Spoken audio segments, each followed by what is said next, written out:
Billy Porter and Stephen Stills ending a night, the highlight of which was former First Lady Michelle Obama, who was the last speaker, wrapping up the first night of this virtual video version of the Democratic National Convention 2020, staying on brand for the 2020 we're having thus far. And as we welcome you to a special 2-hour edition of the 11th Hour, let's begin with what we have just witnessed. My friends, Rachel Maddow, Nicolle Wallace, Joy Reid, remain in our New York studios. Rachel, starting with you, with the caveat, nothing is normal. Your observations on night one. I would just like to see that Michelle Obama speech all over again. I have a little bit of attention deficit when it comes to taped things, and I pay attention to the production values, and this is weird and it's off-putting and everything. It's hard necessarily to kind of get in the groove. And Michelle Obama started talking, and it was like a moment passed and it was over. She is absolutely riveting, as is this format in some ways. I mean, there was a lot of good moments. I thought Kiza, who spoke about her father dying of COVID, was an unbelievable moment. The 2020 candidates talking about endorsing Biden and what he meant to them, even as they competed against him. Klobuchar, Kasich, Doug Jones, they were all very good. But Michelle Obama, there's nobody else like her. There's no other public figure like her in the world. And that 18 some odd minutes that she just spoke about the country and about President Trump and about Joe Biden, let me be as honest and as clear as I possibly can. Donald Trump is the wrong person for our country. He has had more than enough time to prove that he can do the job, but he is clearly in over his head. He cannot meet this moment. He simply cannot be who we need him to be for us. It is what it is. You could imagine those words coming from anybody and they would mean X. Coming from Michelle Obama, it means something qualitatively different. I thought that was just a riveting speech. Nicolle Wallace? I think that she said something that the only thing she said that I'm not sure I buy is she said, I'm a black woman speaking at a Democratic convention. I know some people might not listen to me. I think she might be wrong. I think every parent in America heard what she said, and it was like being scolded by the good cop parent, right? You know, we know she's right, and maybe we'll do something different. And if you slice this evening this way, if you take Kasich, Meg Whitman and Susan Molinari, they're not the speeches that are going to generate headlines or sound bites. But if you peel off and you remember that everybody's home, and Fox News dipped in and out, but they did take John Kasich. I'm pretty sure they did take Michelle Obama. And if you look at what they are saying, you take the substance of what she said and you play that in every living room in America, I'm not sure we know what we don't know about what happens next. Joy Reid. Yeah, I mean, I hear, and I just second and third everything that's just been said here. Riveting. Michelle Obama is riveting, was riveting, one of the best speeches I've heard her give, and I've heard her give many speeches. It was brilliant in that it wasn't really personal about Donald Trump. It was simply saying, this is a really difficult job being president. It's hard, and he's just not capable of doing it. He's just not up to the job. It is what it is, right? I mean, she literally said, this job requires you to, navigate America's image in the world. Look at our image in the world. They're looking at us and wondering what happened to us. Who in the hell are we? They're looking at us and saying, maybe America is incapable. She said, we are underperforming. This is a businessy buzzword that's going to get under Donald Trump's skin, but that is what we're doing. We in the world after World War II were the fulcrum of democracy in the world. And now we are a country that is pitied. So it wasn't personal. She said, listen, nothing against you, Donald Trump, but this job is too hard for you. That is a great case for an exhaustion election, because there are a lot of people who may think they like Donald Trump for whatever reason, but maybe he's just not good at this. That's the message she had. He's just not good. And when she said, if you take one thing from my words today, after she said, you just pointed out, Nicolle, that, maybe there are people who can't hear me, who can't listen to me tonight. She said, if you take one thing from my words tonight, it is this. And I thought it was going to be something about like soul of America, like No. Scariest moment of the night. If you think things cannot possibly get worse, trust me, they can and they will. if we don't make a change in this election. Michelle Obama does not talk like that. Yeah, that's and right. for her to have said that after saying, like, listen, whether or not you can hear me, I need to tell you something, having seen the presidency up close. Yeah. I mean, my heart dropped about 4 inches in my chest. Yeah. I mean, it's we did. We all got scared. We all got very quiet. We here. were very quiet. Yeah. But here's the thing. She also, Brian, and you'll appreciate this, she delivered epic shade. Yeah. It is what it is. Yeah. Was the line that Donald Trump had used. about deaths. And every Right. single death, every single American life lost Yep. in this pandemic Yep. is the destruction of an entire family unit, of a universe, of a community, of a school, if it was a teacher, of a hospital, if it was a doctor. So for her to throw that back at him was elegant, but epic shade. Well, and she also made this case for, back when in 2008, when Barack Obama was running, Republicans tried to accuse her of not loving the country. But she made the loving case for change. She said, I love the country, and what I love about it is our capacity to be good. So she was the scolding mom, but she was also the good mom. She was like, I'm telling you, I know you can do better than this. I know you can do better. And that is a message that actually might break through, because the point is, again, everyone knows it's a catastrophe, right? Everyone admits it's a catastrophe. The question is, does the person who's currently president have the capacity to lift us out of it and have the capacity to turn it around? She said, I've been near the president. I've worked with Joe Biden. I've seen people who can do this. This man can't do it. And if he can't do it, it's going to get much worse for all of us. It is a really strong message. It helps Joe Biden. But I have to say, the part where she said, I don't even like politics. Right. She's like, I'm not even here because I even like politics. I'm here because I'm trying to save you. This is come with me if you want to live. And I don't like politics, but let me give you very specific instructions about what needs to happen here. That's right. In a way that was a very unformer First Lady Yes. turn in the speech. She said, we have got to grab our comfortable shoes, put on our masks, pack a brown bag dinner, and maybe breakfast too, because we have got to be willing to stand in line all night if we have to. We have got to vote early, in person if we can. We've got to request our mail-in ballots right now tonight and send them back immediately and follow up to make sure they're received, make sure our friends and families do the same. I mean, her spelling it out like that. I mean, she's literally calling for people to do stuff tonight. That was a preacher word. And people are doing it because it's Michelle Obama saying it. That is how pastors the Sunday before the election are going to sound. She preached a word tonight. And I'm pretty sure everyone was as silent listening to that in their living rooms and sitting up straight when she began speaking. Yeah. Brilliant. I mean, we are all goofballs, and the whole night we're all like, the whole time, and then Michelle Obama starts talking, and we're all like, none of us breathe for 18 minutes. Well, and Brian, the other point is that there's nobody on the Republican side, and certainly nobody available to Donald Trump, that will do anything close to what she just did. No. Nobody. And can I just throw one other thing in there that, there was a lot of sort of back and forth about how much diversity was going to be there, were there going to be enough Latinx people there, the inclusion factor. Somebody tweeted, it's not an original thought, but just seeing the just raw diversity of everyone who spoke tonight, just seeing that and realizing that is the America that Biden and Harris, that's what they're fighting for. That's what people are fighting for. This is future America. It'll be interesting to contrast that when it's the Republicans' turn, because they're not going to be able to reproduce that. Even the musical performances, the culture was actually part of the convention. And the culture is so distant from what Republicans and what Trump has become. They can't reproduce that. And they sure as hell don't have a Michelle Obama. Well, they could have Clint Eastwood yell at a chair. that was a deep, don't sell them. That could happen. They could just roll the tape. Like someone's got that racked somewhere. Brian, we're breaking down here. Elevate. I just looked up your point about Clint Eastwood talking to a chair. That's been done, it turns out. So I've got this. Everybody, all right. Get back in the box. Everybody, we've been thinking too far outside of the box. Get back in the box. A couple of years back, apparently. But you could have Googled it, but the task fell to me. Thank you, friends. Thank you, Guess Brian. what? We get to do this again tomorrow night. Rachel Maddow, Nicolle Wallace, Joy Reid. And you at home, good evening once again. Day 1306, let's not forget, of the Trump administration. 78 days until the presidential election, night one of the Democratic National Convention.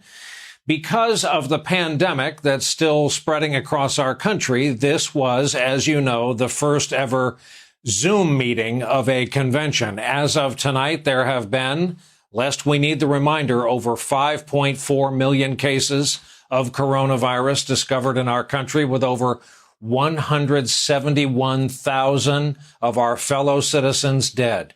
The pandemic was, of course, a major topic in tonight's convention. Tonight's keynote speaker, as you've been hearing, former First Lady Michelle Obama, said President Trump downplayed the virus for too long, and she added this. As honest and clear as I possibly can. Donald Trump is the wrong president for our country. He has had more than enough time to prove that he can do the job, but he is clearly in over his head.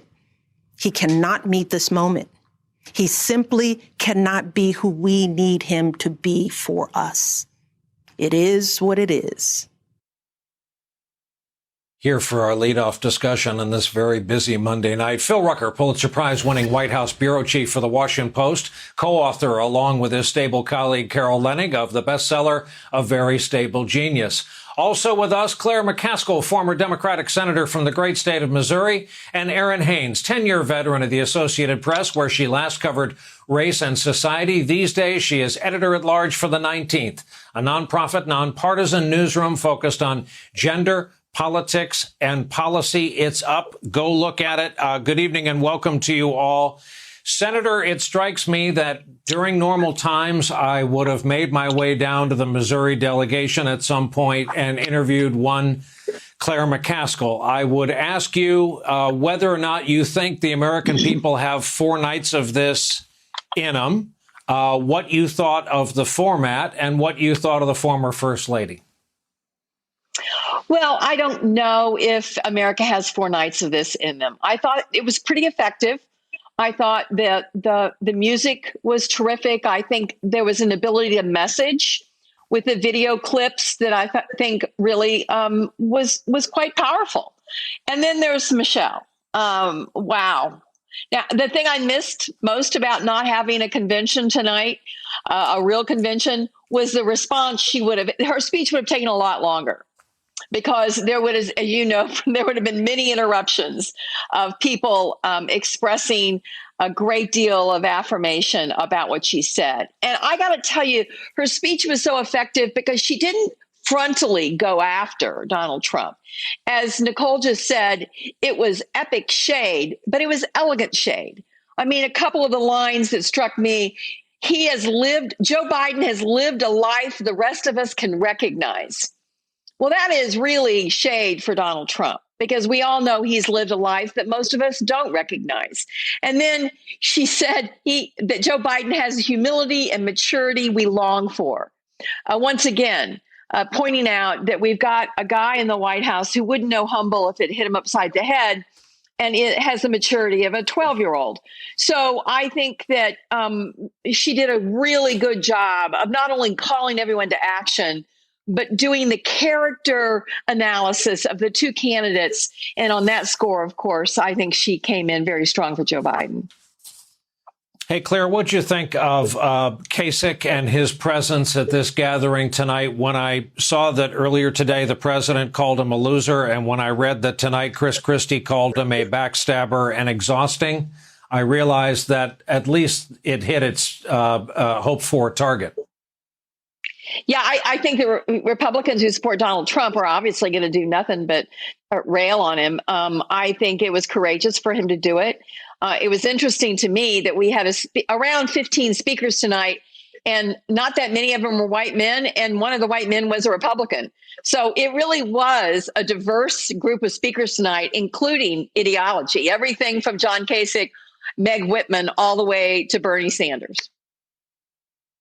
Hey, Errin, I think regular citizens would be forgiven for having forgotten Michelle Obama started life as a Princeton, Harvard law person. That Michelle Obama is the Michelle Obama that showed up tonight. Talk about the role you think she will play after tonight, perhaps live and not on video, as this, whatever this campaign is going to look like, continues.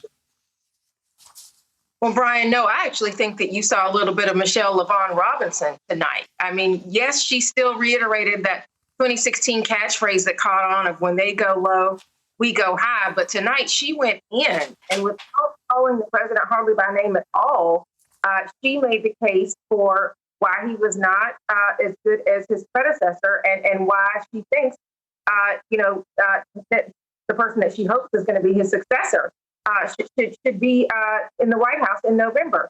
She spoke as a Black woman who has said things that I hear Black women saying when they are rallying and organizing the vote in their community, in their family. The plan that she laid out to people, telling them, get your ballot early. If you have to stand in line, take a snack, be prepared to wait in line. I mean, this is what Black women do headed into an election, telling people in their network, the importance of casting their ballot. You saw all of that on display tonight, in addition to a program leading up to her speech that was centered on voters and really laying out the stakes of this election in terms of the dual pandemics of coronavirus and racism, the threat of voter suppression that is happening, through the post office. I'm thinking about when she said, we know what's going on in this country is just not right. I mean, that was a message not necessarily meant to speak to the base, but for some of those people who maybe would have read her book or come to her book tour, right? Maybe didn't vote for her husband, but resonate with her and believe and trust her. And so I really think, as I wrote tonight on the 19th, that the becoming vote is a thing that could be activated tonight by one of the most popular people in this country, that being our former First Lady. There is indeed a reason why she is always at number 1 or 2 most popular women in the world. Hey, Phil Rucker, how do we measure the effect of this gathering on Donald Trump? Well, I think the next 24 hours are going to tell the story, Brian. We have not seen the president tonight, live tweeting his responses, but we know he's been watching. We know he's going to be consuming the television coverage, as he always does. And he might put on a display of exactly what Michelle Obama was talking about in terms of attacking those who were criticizing him on stage tonight. And the former First Lady has gotten a lot of attention, which I think she delivered probably the most searing indictment anybody has delivered of the Trump presidency all of these years. But there was an earlier moment as well that I think has the potential to really get at Donald Trump. And that was the young woman from Arizona who talked about her father, 65 years old, who died of COVID after going to a karaoke bar in May after the state of Arizona started to reopen. And she had one quote that I think we're going to hear a lot again. And it was that her father only had one pre-existing condition, and that was trusting Donald Trump. So directly blaming his death on the president. And that is something that I suspect the president is not too keen to hear. A great thanks to our guests, especially for your patience as the night drew on and we were waiting to come onto the air. Phil Rucker, Claire McCaskill, Errin Haines, always a pleasure. Thank you. Coming up for us, they were once rivals on the campaign trail. Tonight they came together in a sign of party unity. Senators Amy Klobuchar, Cory Booker standing by to talk with us next. And later, he closed night 1 of the Democratic National Convention in song. Emmy, Grammy, Tony Award winner, actor, musician Billy Porter will join us. We'll play a little bit more for you. The 11th hour just getting underway this convention Monday night. There's something happening here.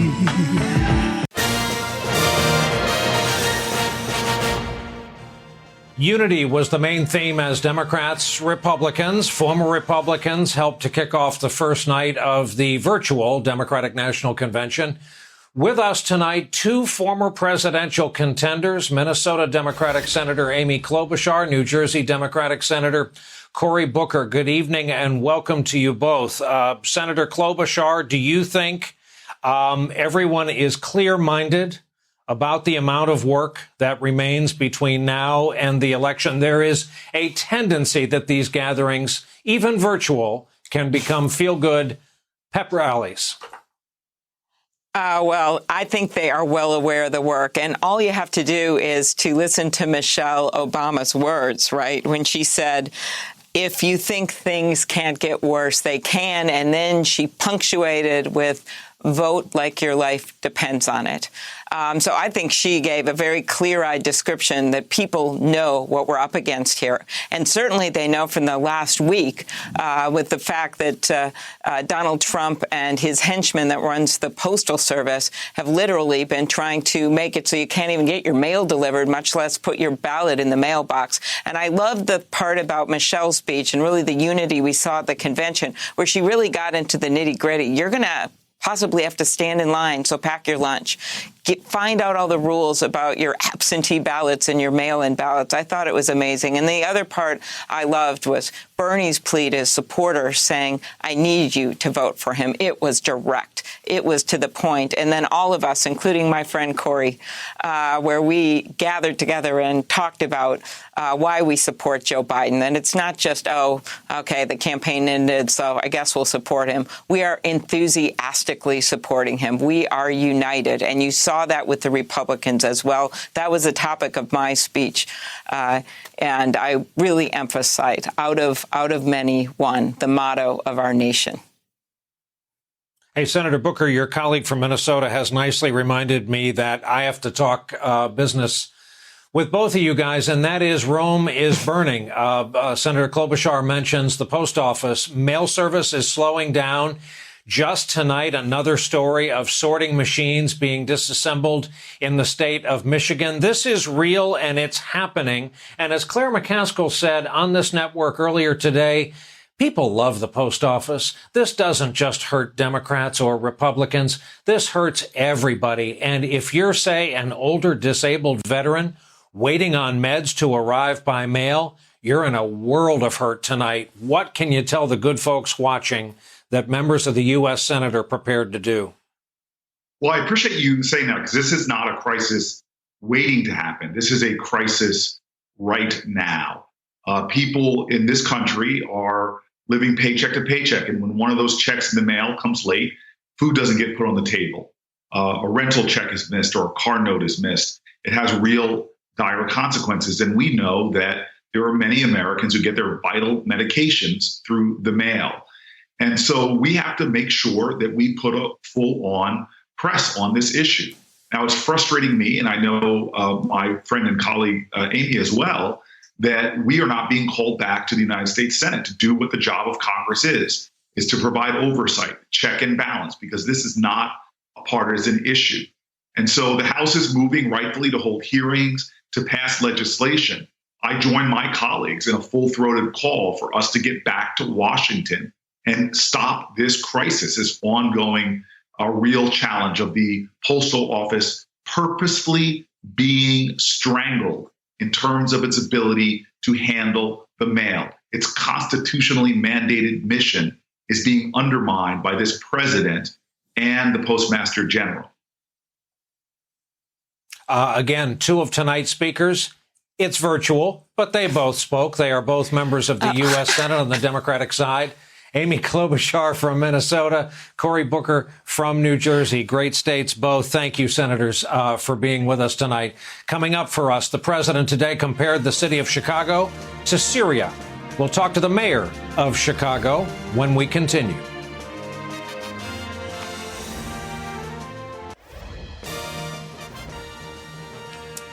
This election is taking place against the backdrop of a nationwide protest, of course, for racial injustice in the wake of the death of George Floyd. A lot of people have been taking to the streets in the nation's largest cities.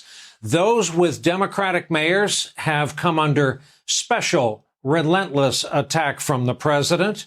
One of those leaders who you saw if you were watching the telecast earlier tonight is with us now, Chicago Mayor Lori Lightfoot. And Mayor, as long as you're having a troubled summer in Chicago, a thought that I know has occurred to you, you're going to keep delivering ammunition to a president who thrives on reputation and the making and breaking of reputations.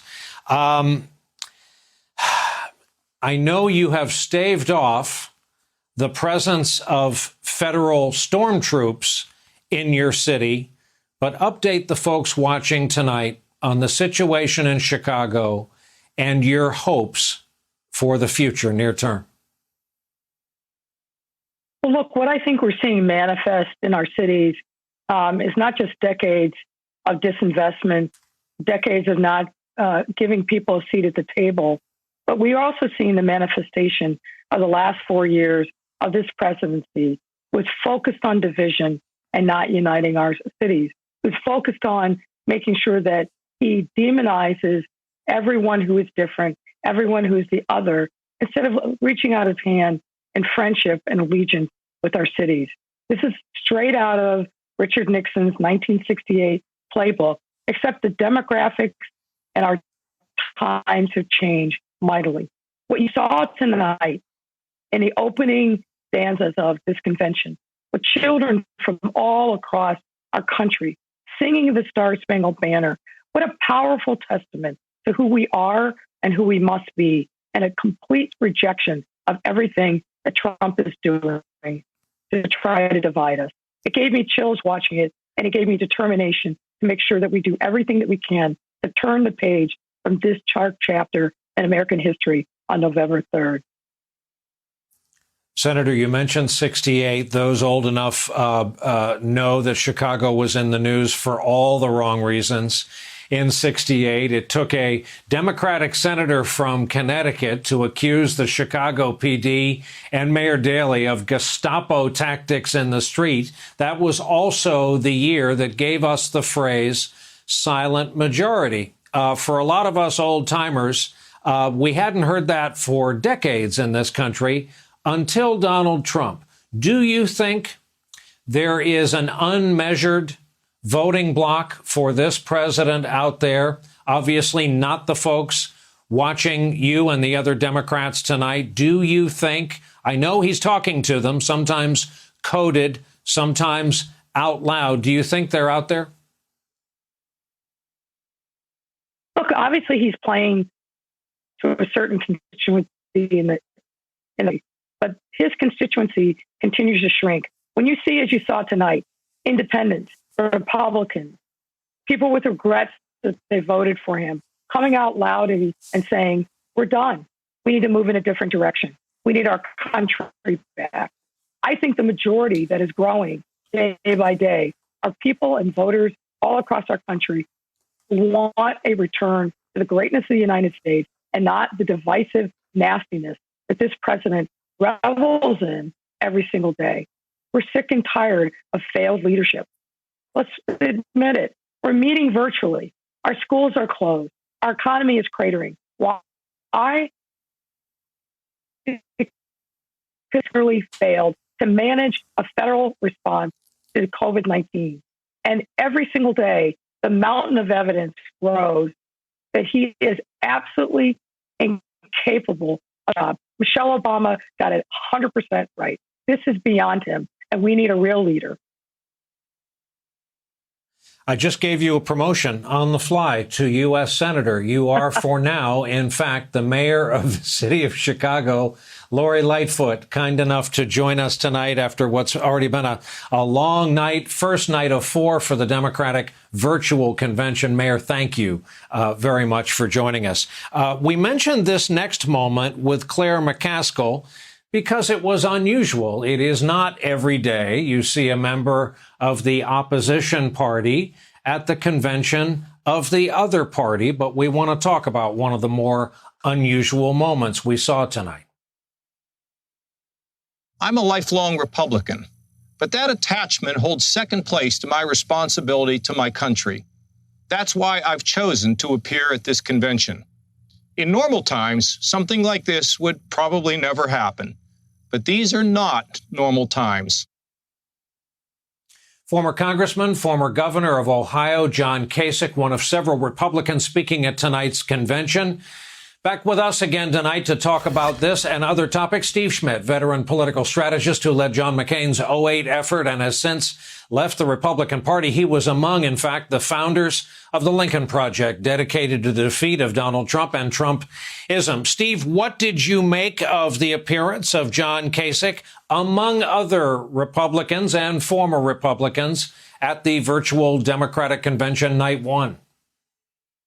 It speaks to the size and the diversity of the coalition that Joe Biden is putting together to begin an era of renewal and recovery after the wreckage of the Trump presidency. Brian, when George Washington left office after 8 years, becoming the first human being in 2,000 years to voluntarily give up power, a man who could have been a king, could have been an emperor, who instead decided to retire, his warning to the country that he was the father of was about faction, was about the danger of what political parties were in the day. He worried about the subordination of national interest to parochial interest, to partisan interest. And that's what we have today as we gather to watch the Democratic National Convention, this quadrennial gathering of the oldest political party in the world. The Republican Party is the third oldest in the world. We've come to this moment in American life where we only have one political party in this country that is fidelitous to democracy, to small L liberal democratic values, to small R republicanism. The other political party, the one that John Kasich has spent his life in, has become an autocratic party. It has become a vessel to venerate a cult of personality built around Donald Trump, who's the most incompetent leader this country has ever had. So John Kasich and Meg Whitman and the other Republicans today stood up and they said, our country is more important to us than our vestigial attachments to our former political party. And that is a good thing for Joe Biden as he seeks to bring a message that can unify the country and remind the entirety of the country that whatever differences we have much more in common together than we do in difference. Steve, the president is going after no less an American institution than the constitutionally enshrined post office. As we have this conversation, they are going after the post office and the delivery of U.S. mail, a sacred trust, a right of citizenship, is being slowed down. You have talked often about the dissolution of trust in our national traditions, and we've talked about trust in our elections. The president said today, if he loses, it means the election is rigged. Talk about how pernicious a statement that is. You know it's not the last time he will say it.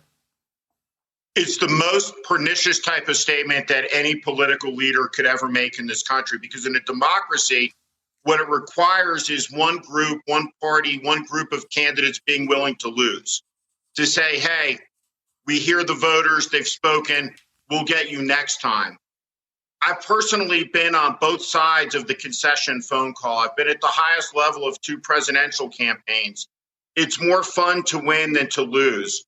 But I remember being with John McCain as we placed the phone call to Barack Obama, the president-elect, and the first person who mattered in America that addressed Barack Obama, the Illinois junior senator, as Mr. President-elect, was John McCain. It's the loser through his concession that gives legitimacy to the victor. And what Donald Trump is doing is assaulting the tradition of the peaceful transition of power in this country that has gone on uninterrupted since 1797. And he is assaulting the tradition of free and fair elections in this country that have gone on since 1788. And it is appalling. It is disgraceful. And the only thing more disgraceful than his illiberal pronouncements about the election, his assault on Americans' right to vote, is the silent, cowardly collaboration of the Republican Party's elected membership in the Congress, in the House and the Senate, who, with few exceptions, have not condemned this. We vote in this country, Brian. We pick our leaders. Free and fair elections are the keystone to American democracy. We are a government of the people, by the people, for the people, and it is an emergency in the United States of America when the President of the United States is no longer faithful to that core idea that we settle our differences peacefully in elections. And nobody should have any doubt about this. If Donald Trump could lock up his political opponents, would he? He would. We know that. If he could shutter newspapers and close down broadcast networks who were critical of him, would he? He would. This is an autocratic personality who is assaulting all of our institutions and our most fundamental democratic traditions for the purposes of retaining political power. He is losing the election because he is the most incompetent and inept leader this country has ever had. He has turned the most scientifically advanced nation in the world to the epicenter of coronavirus death and suffering. We have a shattered economy. Everywhere we look across the country, we see division and broken dreams. And Donald Trump knows his only hope of victory is to try to steal an election. And you think from Lexington and Concord, the shot heard round the world, to the beaches of Normandy, to the Edmund Pettus Bridge, this generation of Americans was given an inheritance. And that inheritance was paid for in blood by American patriots through our long history. And that's what Donald Trump is assaulting and attacking with his illiberal, undemocratic statements, talking about upending the free and fair election process in this country. Steve Schmidt, thank you very much for being a part of our broadcast tonight, as always. A break for us coming up. He helped wrap up day one of the DNC. The multiple award-winning Billy Porter standing by to talk with us when we continue. Over the past 4 years, a lot of people have asked me, when others are going so low, does going high still really work? My answer, going high is the only thing that works. Because when we go low, when we use those same tactics of degrading and dehumanizing others, we just become part of the ugly noise that's drowning out everything else. We degrade ourselves. We degrade the very causes for which we fight.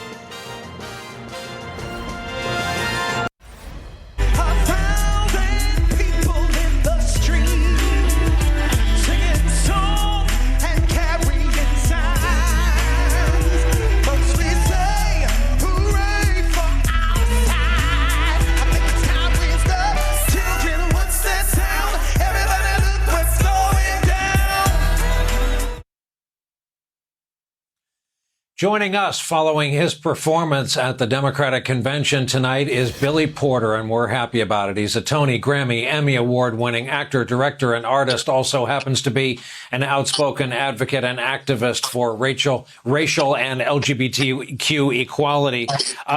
Billy, I suppose if you have to record a cast album from a Broadway cast, they put you in a sterile studio without an audience, and you have to conjure all that energy, and I'm guessing this was no different. Let's talk about your choice of the song. I am old enough to remember when it came out.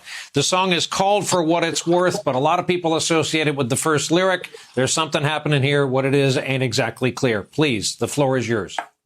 Yes, I've always been a political person as first generation post-civil rights movement, and then when I was 15 years old, I came out as gay, and we went straight to the front lines to fight for our lives during the AIDS crisis. Activism is in my DNA. We have been terrorized for the last three plus years, and I knew that I wanted to get involved in the conversation. And so I recorded For What It's Worth all the way back in September, knowing that I wanted to have something in the market when the election came along.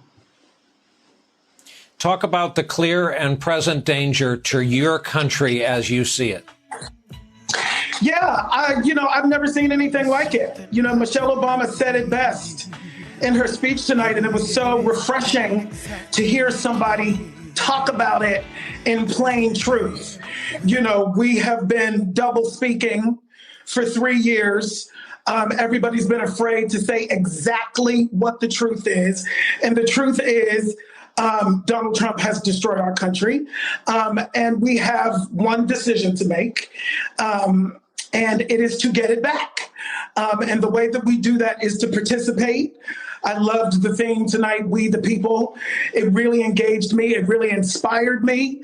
It made me feel like we have a shot. We got to keep on getting in good trouble. I'm excited. It really, really, spoke to me tonight. It's tough in a pandemic, isn't it? I mean, if you were asked to go on the campaign trail, to perform, to rile up crowds, you can't do it. You've been prevented from spreading your energy. Right, but what I think is really special about this time is that I found myself listening differently. I found myself being present in a different way because there was no audience, because there was no pomp and circumstance. I really focused in, I felt for myself in a different way than I ever have before. And I really feel like it's reaching us in a different way. It has to, so we show up and we do what we do. Loved your remake of the song, and for me, I learned something tonight, and that is the reigning king of the red carpet has the most beautiful high gloss French blue fireplace mantle I think I've ever seen. Well, you're very sweet. Thank you very much. Billy, thanks for having us in. We appreciate you at the end of a long night spending a few minutes with us. The terrifically talented performer Billy Porter has been our guest tonight.